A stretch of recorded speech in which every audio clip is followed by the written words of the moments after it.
Hey, listen, they both hold a very special place in my heart.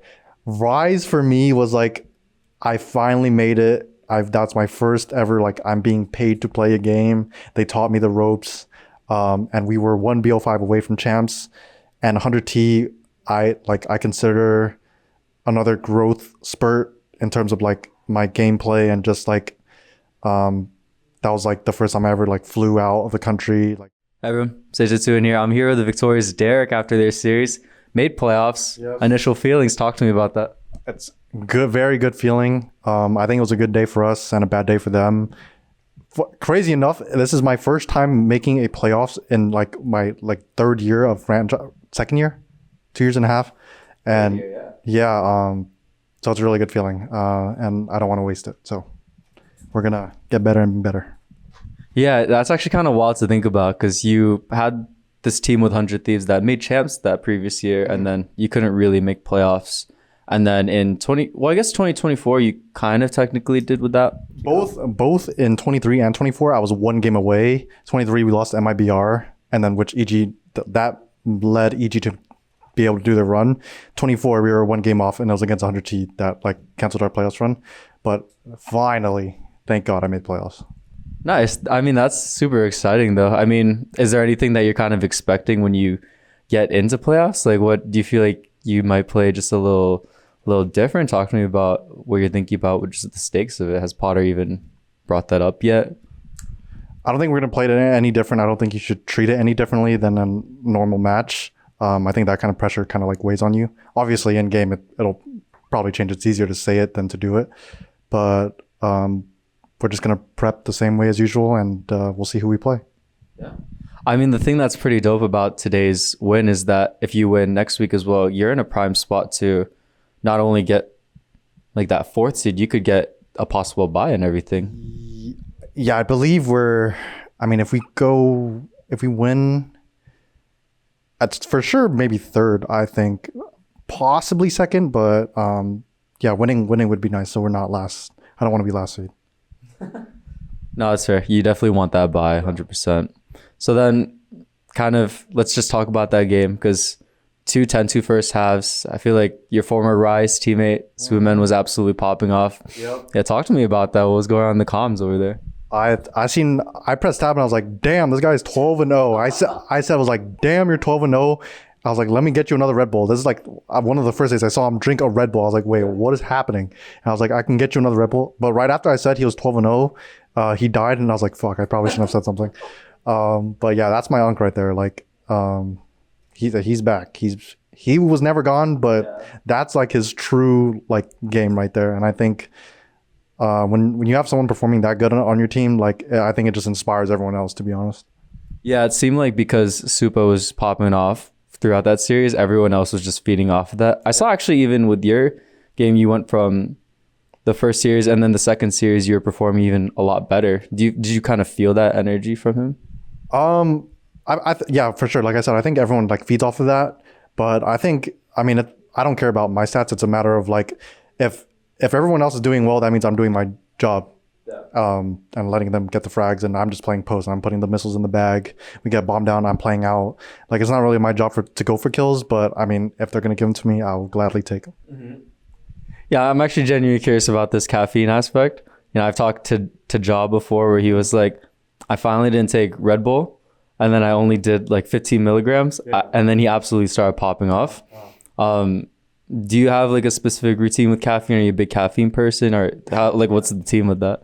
Let me say something to Jaw. Jaw, our first 2 or 3 games last year was like, he was so dead set on not getting like 7 to 8 hours of sleep, and he'd like roll up and he's like, I only got like 4 hours, man. And I'm like, brother, you cannot be doing that. So we put our foot down. He fixed the sleep schedule. So I'm happy for you, Jaw, that you're playing this good. But as far as my caffeine goes, I've also toned down a little bit. I drink the Itoin unsweet green teas, like the green bottles. I do those. I think that's like around like 80 to 100. And then I'll do, before we hop on stage, I'll do like a Neuromint, which is like another 40. So I'm not going crazy like any like 200, 300. Yeah. I think being on stage as well just feeds into like the adrenaline and just like, and that'll already like keep you running too. Yeah. Yo, wait, I want to hear more about this jaw stuff because I remember when I spoke to him just about life and things like that, and then he would talk about how, like, before he was growing up, his dad would tell him not to get Red Bulls, and then he was like, "I'm gonna do it. Like, I wanna be able to play and play pro." How many Red Bulls or like how many milligrams of caffeine was he taking at first that you had to be like, "Yo, chill"? I don't even think he was taking caffeine. It's just he wasn't getting any sleep because he would just like nap after scrims and then he would stream and then like his sleep schedule was so bad. Yeah. But I don't know how much caffeine he's taking these days, but I think he was like pretty on par. Like my system right now is probably like 100, 150. Okay. Yeah. Did you ever have a teammate in the past? Like, what would you say was the most amount of caffeine you've seen a teammate take? Oh my God. Okay, I have. I'm sure the people in the scene will know Trick Aim, ex Fortnite extravaganza. This kid in a VCS weekly Sundays. I'm not even kidding. 1 Red Bull per BO3. And if you make it to the end, you're playing like 4 BO3s. So at the end of it, he would be like 4 or 5 Red Bulls in. And I'm not talking about the tiny cans either. I'm talking like big boys. And then like back then, if we fucked up around, oh, can I curse? Yeah. If we fucked up around, he would slam his desk, and all you would hear is just empty cans, like someone's getting married, like all the cans being dragged. That's what you would hear. Yeah. Like I told him like you cannot be drinking that much. It is so bad for you. I think he's toned down now, but like that was insane to me. Wait, that's actually very well. I feel like you're constantly just going to feel like you need to rest, you need to take care of yourself. Oh, I'm like the unk of the teams these days. Mm-hmm. Yeah. When do you feel like you started becoming the unk of the team? Was that after 100 Thieves, or it was like? Yeah, I'd say on 100 T, I think Stellar and I were the oldest. Yeah. He was a little bit older than me, but I mean, even on this team too, like Superman and I are like pretty much the same age. He's 1 month older than me, so I call him my unk. But I'm pretty much another unk on this team, to be honest. So I do withhold that figure, I guess. I'm actually curious about that, just genuinely, because you brought up Stellar. Do you still keep in contact with a lot of your former 100 Thieves teammates in that, magical 2022 run? Oh, for sure. Yeah, everyone who's still in franchising, I still talk to like here and there. Yeah. But I'll see those guys in rank. They come to my streams. I go to their streams. We still all talk. I feel like when you're that close with each other and like you go on a like just playing good and just that team was special because we were just all like boys. So yeah. What would you say was more special, your Rise days or your 100 Thieves days? Damn. I don't know if I can answer that on camera. Hey, listen, they both hold a very special place in my heart. Rise for me was like, I finally made it. That's my first ever, like I'm being paid to play a game. They taught me the ropes. And we were 1 BO5 away from champs. And 100 T, I consider another growth spurt in terms of like my gameplay and just like that was like the first time I ever like flew out of the country, like traveling.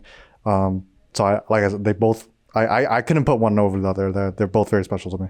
Yeah, I mean they're both special for different reasons. You don't have to answer this. I'm just genuinely curious. In 2022, was it common to be able to be a VCT pro and then be able to do it full time, or was it kind of more you would do school or other things while playing Valorant? I can't really speak on that myself because I all end on becoming a pro, so I wasn't doing anything on the side. But I will say I had a little high schooler named 100T Bang, and he would do his schoolwork, and sometimes he wouldn't be able to fly to boot camps because he would use all his sick days in order to like fly out prior. And so that was he was frying while doing schoolwork, so I gotta hand it to him. I don't think I would have been able to done that. I think I probably would have bombed out all my classes, to be honest. No. Yeah, it's pretty wild how much the scenes kind of just changed. Now you're in a whole structured system. Yeah. You're able to be honestly, you didn't really have to travel too far. You're from California. Yeah, no, I'm good. It's home for me. I'm chilling. Yeah. No, I mean, now you're going to be in playoffs. You got an exciting match against Loud. Mm-hmm. After all these years in franchising, you're in the playoffs for the first time. You have the potential to go second, third. Yep. Now talk to me about these next 2 weeks for you and kind of the excitement for it all and how do you prep for it? Yeah, I mean, exciting times. Like I said, we're not going to go into these games like they're any different from our other matches. I think we're going to give it 100%. prep wise, we just need to see who we play after we play Loud, and we'll go from there. Actually, sorry, final question. I was just genuinely curious because, from the past 2 weeks versus today, it looked like a completely different EG. What was the biggest thing that the team was really harped on in practice that you were like, this is the reason why we're losing these games? And when do you feel like you were able to finally have that breakthrough in practice? Yeah, I feel like in our Sen match, I feel like Sen versus EG was literally Crew versus EG today, where it was a very good day for us. Okay, I wouldn't say very good day, but it was a good day for us and a bad day for them. Like, I think a lot of their timings kind of fell off, and we were just playing super well. I feel like our game plan going into it, like, truly really countered them. And so, like I said, Sen versus EG, I felt like it was a pretty bad day for us and a very good day for them. Like, they were all frying. I felt like anything we tried to get going, they just completely countered. So Valorant's a game like that where it's whoever's form is just better that day will usually take it. And it shows a lot about a team where if you have a bad form starting off like map 1 and you can come back into it map 2 and 3, I think those are the best teams. Awesome, Derek. Thank you so much for your time. Appreciate it. Thank you.